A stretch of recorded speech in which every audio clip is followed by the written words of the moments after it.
Hello, आप देख रहे हैं thehealthsite.com और मैं हूं आपके साथ लक्ष्मी। और आज के इस इंटरव्यू में हमारे साथ मौजूद हैं सेक्सोलॉजिस्ट डॉक्टर संकल्प जैन, जो काफ़ी रिनाउंड और प्रोमिनेंट डॉक्टर हैं, जो एक इंडियन अचीवर्स अवार्ड होल्डर भी हैं। उनसे हम बात करेंगे सेक्सुअल हेल्थ से जुड़ी उन तमाम तरह के प्रॉब्लम्स के बारे में जिन पर लोग बात करने से कतराते हैं। Welcome doctor. Thank you so much. Interview में आगे बढ़ेंगे, सवालों का दौर जारी रहेगा, लेकिन उससे पहले there is a technology, erective care pro technology ji. So ये क्या टेक्नोलॉजी है और ये कैसे काम करता है? सो इरेक्टिव केयर प्रो एक रेवोल्यूशनरी टेक्नोलॉजी है जो कि मोनोक्रोमैटिक नैनो पार्टिकल्स पे काम करता है। इसमें कोई भी नीडल का यूज़, कोई भी कट का यूज़ या कोई भी एडमिशन या कोई भी इस तरीके की सर्जरी इन्वॉल्व नहीं है। ये एक साइड इफ़ेक्ट फ्री ट्रीटमेंट है, एक तरीके का डायग्नोस्टिक कम थेरेप्यूटिक प्रोसीजर है, जिसके बेसिस पे हम इरेक्टाइल डिसफंक्शन पर्टिकुलरली सिर्फ नहीं, प्रीमेच्योर इजैकुलेशन को भी with in a span of 2 hours in the centre हम अपनी आंखों से उन ब्लॉकेजेस को, उन वेन्स को जो प्रॉब्लम क्रिएट कर रही थी, जिसकी वजह से इरेक्टाइल डिसफंक्शन हो रहा था, उनको हम क्लियर भी कर पाते हैं और अपनी नेकेड आइज से अपने ऑर्गन पे देख भी पाते हैं। So moreover this is a medicine free treatment and इसके पेटेंट में मेरे फादर डॉक्टर AK जैन, जो कि एक आयुर्वेदाचार्य और वाइस प्रेसिडेंट अवॉर्डेड डॉक्टर हैं, उन्होंने काफ़ी शोध किया है, काफ़ी साल उनको लगे। उसके बाद मेरे एंड पे आज हमें पेटेंट अथॉरिटी ऑफ इंडिया से इसका पेटेंट भी मिल चुका है। So thank you so much. So ये काम कैसे करता है और इसका कॉस्टिंग क्या है? मतलब अगर एक आम आदमी ये ट्रीटमेंट लेना चाहे तो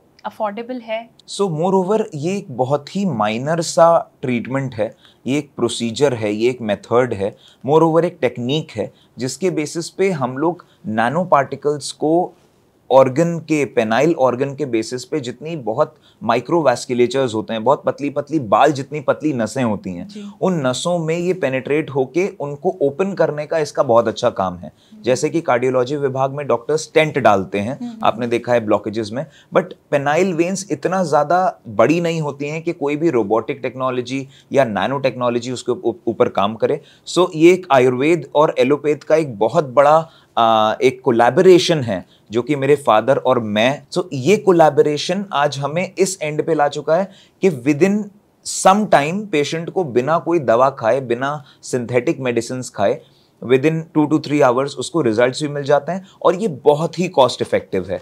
ये थेरेपी सिस्टम्स 15,000 रुपए से शुरू हो जाते हैं हमारे यहाँ पे।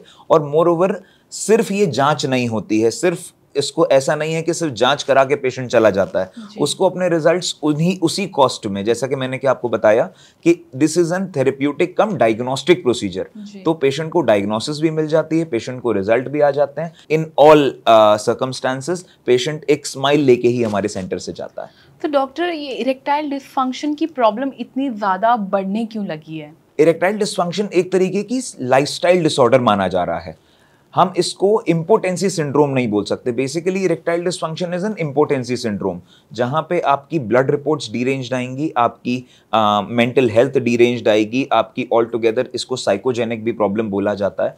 बट अगर हम major chunk of the cases देखें तो इरेक्टाइल डिसफंक्शन में सारे पेशेंट्स की 95% पेशेंट, मैं तो बोलूंगा कि सबकी रिपोर्ट्स नॉर्मल आ रही हैं, लेकिन उनको इरेक्टाइल डिसफंक्शन की प्रॉब्लम है। सबकी मेंटल हेल्थ बहुत परफेक्ट है, they are doing wonderful at their jobs, so फिर भी उनको इरेक्टाइल डिसफंक्शन की प्रॉब्लम है। डिसरप्टेड फैमिलीज और डिसरप्टेड सेक्सुअल डिसफंक्शंस का शिकार बन रहे हैं वो लोग। लेकिन ये प्रॉब्लम बेसिकली पेनाइल ऑर्गन पे आ रही है। एक तरीके का मेटाबॉलिक सिंड्रोम माना जा रहा है कि अगर आपके कोलेस्ट्रॉल बढ़े हुए हैं या ट्राइग्लिसराइड बढ़े हुए हैं तो उसके बाद भी ये प्रॉब्लम आपको आ सकती है। तो अगर सेडेंटरी लाइफस्टाइल होगी तो इरेक्टाइल डिसफंक्शन बहुत आसानी से किसी भी इंसान को अटैक कर सकता है। इसके कुछ सिम्टम्स हैं जो नोटिस में आते हैं, जिनको नोटिस किया जा सकता है? बहुत सारे सिम्टम्स हैं कि जब भी आप एक अच्छी सेक्सुअल लाइफ, क्योंकि मेजरली किसी को भी बहुत जल्दी प्रॉब्लम्स नहीं आती हैं।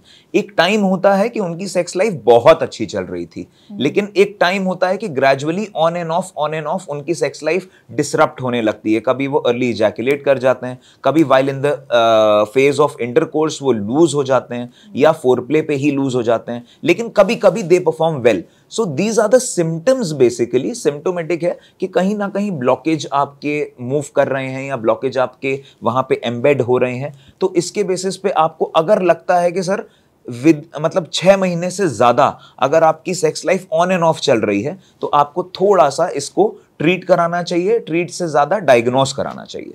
तो इसका नेचुरल कोई ट्रीटमेंट है? So Erecticare Pro in itself is a natural treatment. Okay. It does not involve any synthetic drug.